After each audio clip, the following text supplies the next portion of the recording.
मोदी जी हम लोगों की आवाज़ हैं, दबाया नहीं जाता है। जो हम कहना चाहते हैं वो असल में मोदी जी कह देते हैं। ये जनता कह रही है कि मोदी जी आएंगे क्योंकि जनता को मोदी जी पसंद है, इसलिए वो आएंगे। जो जनता कहेगी वही होगा ना, विपक्ष जो कहेगा वो थोड़ी ना होगा। महबूबा मुफ्ती को वो 14 तक 15 तक ये बोलते हैं कि वो आतंकवादी का सरकार है। उन्होंने 16 में गठबंधन क्यों किया? गठबंधन इसलिए किया कि कई दफ़ा क्या होता है, दुश्मन को खत्म करने के लिए ना उसके घर में घुसना पड़ता है, तो सर, उसमें पकड़ करनी पड़ती है। सर, तो आप ये सोचो ना कि अगर वहाँ नहीं घुसते, वहाँ की चीज़ों को नहीं समझते तो कुछ कर ही नहीं पाते। इन्होंने पूरा अंदर घुस के हर चीज़ को चेक किया, उसके बाद उसके ऊपर एंट्री करी, पूरा सिस्टम से उसको ख़त्म किया। मैम क्या लगता है 2024 में कौन आएगा? ऑब्वियसली मोदी जी, नरेंद्र मोदी जी। क्यों? एक बहुत जाना माना चेहरा हो गया जिन्होंने अपने कार्यकाल में, पूरे कार्यकाल में काम किया है, आराम से नहीं बैठे हैं। और ऐसा नहीं है कि 1 साल काम किया तो कुछ साल घूमने गए। उन्होंने जितना भी मतलब अपना टाइम दिया, पूरी लाइफ अपनी जो है 10 साल उन्होंने बहुत अच्छे से डिवोट किया है इंडिया के लिए। और ये जो विपक्ष है वो कहता है कि मोदी जी चोर हैं। बिल्कुल चोर नहीं है। उन्होंने कितना कुछ किया, आप खुद ही देख लीजिए। ये चांदनी चौक कितना सुंदर बना दिया है। ऐसे ही उन्होंने पूरे वर्ल्ड, मतलब भारत को एक ऐसा बना दिया कि वर्ल्ड में अब दिख रहा है। और कितने टूरिस्ट अब ज़्यादा आते हैं, अब ज़्यादा दिखते हैं टूरिस्ट हमको यहाँ आते हुए। और हम कितने सारे बिजनेस जो हैं इंडिया में और देख रहे हैं, जो फॉरेन कंपनीज जो हैं वो यहाँ ला रही हैं, डेवलप कर रही है अपने। और ये विपक्ष ये भी कहता है मैम कि जब से मोदी जी आए ना तब से देश में भ्रष्टाचार और महंगाई जो है आसमान छू रही है। मैम महंगाई मोदी जी ने नहीं लाई है। महंगाई तो देखो हम जब उनके कार्यकाल में थे कांग्रेस के, तब भी थी और तब भी यही शिकायत रहती थी। ये तो एक किसी सामने वाले को जो ऊपर चढ़ रहा है उसको गिराने का के लिए होता है कि महंगाई है। महंगाई वो लोग डिसाइड नहीं करते हैं। वो तो एक कॉमन फिनोमेना है कि महंगाई कहाँ से आ रही है, कैसे चलती जा रही है, बाहर दाम बढ़ रहे हैं रॉ मटेरियल्स के, तो होता है। और दूसरी बात आपने क्या बोली मैम कि उनको, मोदी जी को भ्रष्टाचार किया जाए। उन्होंने कई चीज़ों में भ्रष्टाचार को हटाया है। जैसे कि किसी ने अभी यहाँ बोला था कि पहले कांग्रेस के कार्यकाल में ऐसा होता था कि अगर नेता का बेटा ही नेता बनेगा या कोई अच्छी पोस्ट पे है तो उसी की पोस्ट उसके बेटे को मिल जाएगी। बट आज ऐसा नहीं है। आज जो क्वालिफाई है, जो पेपर क्लियर करता है या जो उस चीज़ पद को डिज़र्व करता है, उसी को दिया जाता है। राहुल गांधी कहते हैं कि लोकतंत्र जो है खतरे में है मोदी जी की सरकार में।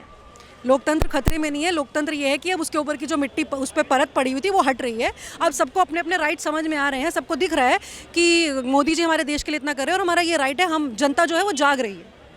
कहते हैं कि मोदी की तानाशाही चल रही है देश में, जो कोई भी कुछ भी बोलना चाहता है तो उसकी आवाज़ को जो है दबाया जाता है। मोदी जी हम लोगों की आवाज़ हैं, दबाया नहीं जाता है। जो हम कहना चाहते हैं वो असल में मोदी जी कह देते हैं। वो कहते हैं कि मोदी जी जो है प्रधानमंत्री देश के, वो देश क्या चलाएंगे जो खुद एक अनपढ़ है। तो देखिए कितने ऐसे नेता थे जो अनपढ़ थे। ऐसा कुछ नहीं है, पढ़े लिखे। आपने कभी उनका वो देखा है कि अगर ट्विटर, उनको कितने लोग फॉलो करते हैं, उनका स्ट्रैटेजी देखो काम करने की। वो अकेले ही काम नहीं कर रहे हैं। उस पार्टी में कितने लोग हैं, कितने नेता हैं और उनके कितने उनको एडवाइजर्स होंगे जो काम करते हैं। एक ही बंदे के पीछे पड़ना सही चीज़ तो है नहीं। हर कोई सही नहीं होता है। अगर बीजेपी सही नहीं है तो कांग्रेस भी सही नहीं है। तो अगर हम ये बोले कि मोदी जी पढ़े लिखे नहीं है तो क्या बीजेपी के सारे ही नेता अनपढ़ हैं क्या? केजरीवाल कहते हैं कि उन्हें पता ही नहीं चलता उनसे कब कौन किस पेपर पे साइन करा ले जाता है। देखा था क्या उन्होंने ये चीज़ कि अगर उनसे, ये चीज़ हमने तो नहीं देखी कि उनसे कोई भी किस पेपर पे साइन करा लेता होगा। और एक प्रधानमंत्री में इतना दिमाग तो होगा कि वो पेपर बिना, अगर वो नहीं पढ़ पाता है, अगर मैं ये मान लूँ कि वो अनपढ़ हैं, वो नहीं पढ़े लिखे हैं, मेरे को नहीं पता है, तो क्या वो प्रधानमंत्री इतना बेवकूफ़ तो नहीं होगा कि वो किसी को भी, हाँ, उनके पीछे इतने IPS, सही बात बोल रहे हैं, इतने IPS है कि वो बिना पढ़े पेपर साइन कर लेते। ये सिर्फ जनता को बहकाने वाली बात है और आजकल जनता नहीं बहकती है क्योंकि जनता ना ठोकरे खा के सुधर चुकी है, समझ चुकी है कि हमको कैसे पागल बनाया जा रहा है। कांग्रेस कहता है, कांग्रेस की जो सरकार है वो कहती है कि मोदी सत्ता लोभी हैं, कायर हैं। उनके पास खोने के लिए कुछ भी नहीं है और पाने के लिए सब कुछ है, तो वो सत्ता लोभी तो नहीं हो सकते। कि एक इंसान होता है जिसको अपना पूरा परिवार ही पूरा इस नेतागिरी में हो, तो भाई उसको होता है ना सत्ता लोभी हैं। अगर उनका कोई परिवार का कोई और है जो जिस कारण से वो सत्ता लोभी हो, मेरे को तो नहीं लगता कि वो सत्ता लोभी है।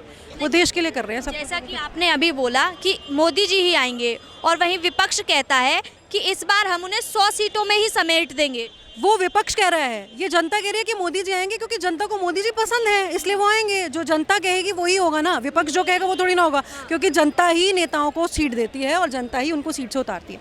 अगर जनता को, अगर मान लीजिए 100 में से 60% जनता को मोदी जी पसंद है तो ऑब्वियसली आएंगे ही। अब मुझे मोदी जी पसंद है, मैं मोदी जी को वोट दूंगी तो मैं यही कहूँगी कि मोदी जी ही आएंगे।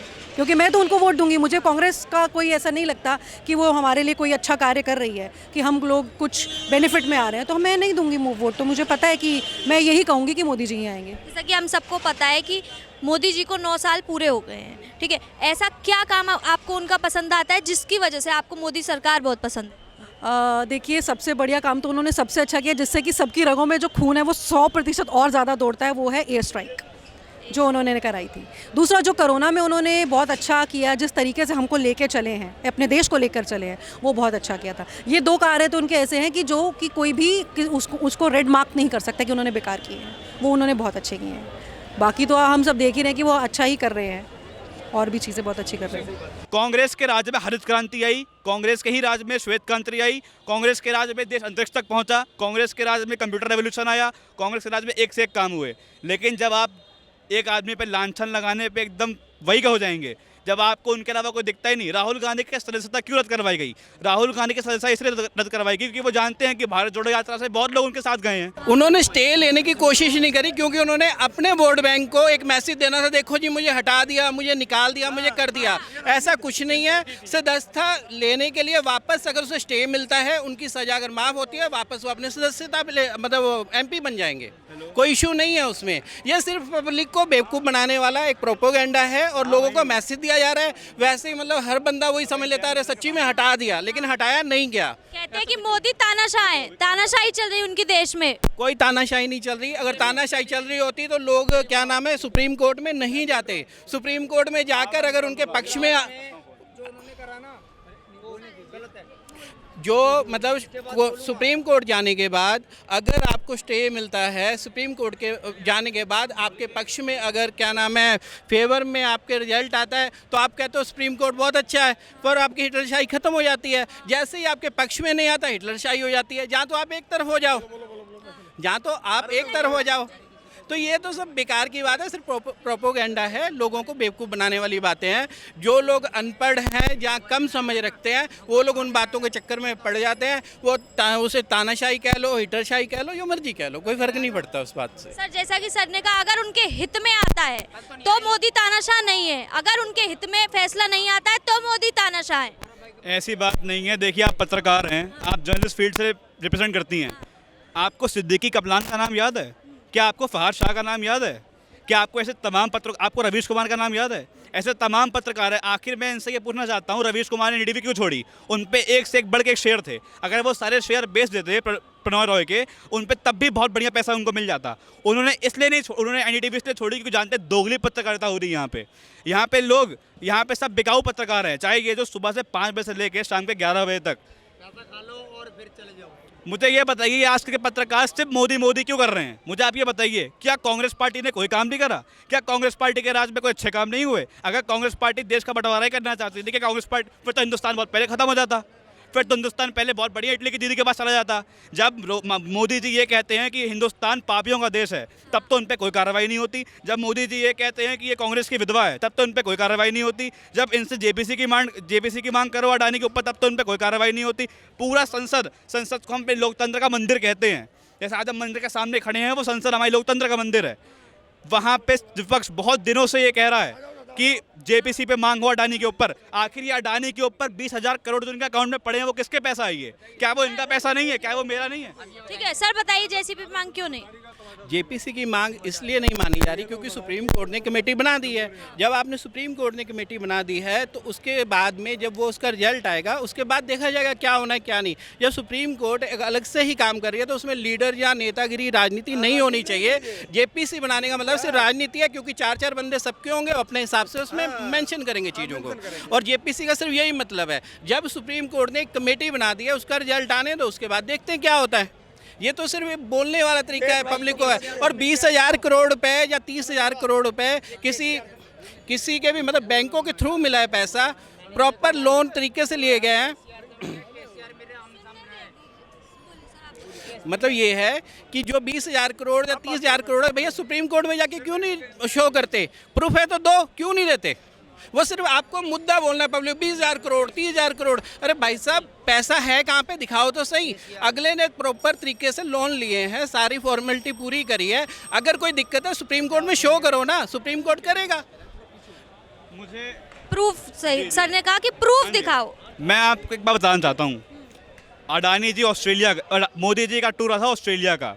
ये कहते हैं कि हम बहुत जगह बड़े बड़े काम करते हैं। मैं आपको एक काम बताता हूँ। ये लोग ऑस्ट्रेलिया गए, ऑस्ट्रेलिया के पीछे पीछे राहुल जी ने संसद के अंदर 3 सवाल पूछे। पहला सवाल ये पूछा कि कितनी बार जाते हैं इस दौरे पे, उस पर अडानी जी को कितनी बार साथ ले जाते हैं। पहले मुझे यह बताइए, उन्होंने बोला कांग्रेस के राज में कोई काम नहीं मुझे यह बताइए कि पहले अडानी जी के प्लेन में मोदी जी जाते हैं, अब मोदी जी के प्लेन में अडानी जी जाते हैं, है कि नहीं? जाते हैं कि नहीं जाते हैं? ले सकते थे आप सर, जम्मू कश्मीर में ले सकते थे आप। कैसी बात करते हो आप लोग? सर मैं आपको बता दे रहा हूँ, मैं आपको सरकारी रिपोर्ट दे रहा हूँ।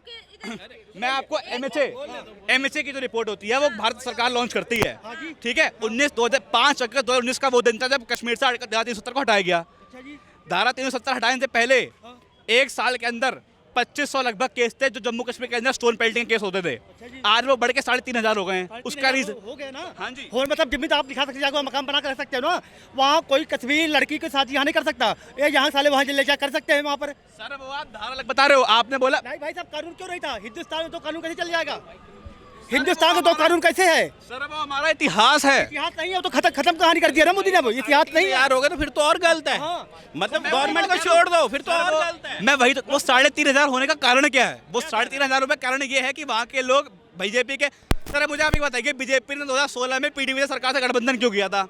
महबूबा मुफ्ती को वो 15 तक ये बोलते हैं कि वो आतंकवादी का सरकार है, उनकी फंडिंग अलकायदा करता है या जैश मोहम्मद करता है, लश्कर तैयबा करता है। उन्होंने 16 में गठबंधन क्यों किया? गठबंधन इसलिए किया कि कई दफा क्या होता है, दुश्मन को खत्म करने के लिए ना उसके घर में घुसना पड़ता है, तो उसमें पकड़ करनी पड़ती है। तो आप ये सोचो ना कि अगर वहाँ नहीं घुसते, वहाँ की चीज़ों को नहीं समझते तो कुछ कर ही नहीं पाते। इन्होंने पूरा अंदर घुस के हर चीज़ को चेक किया, उसके बाद उसके ऊपर एंट्री करी, पूरा सिस्टम से उसको ख़त्म किया।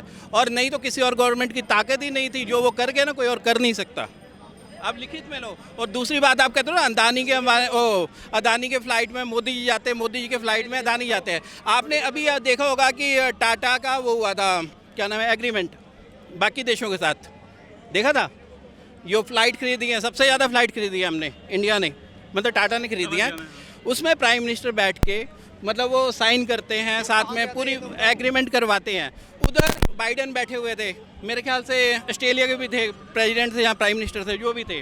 अगर वो बैठे हैं इसका मतलब वो भी बिके हुए हैं, हमारे भी बिके हुए हैं।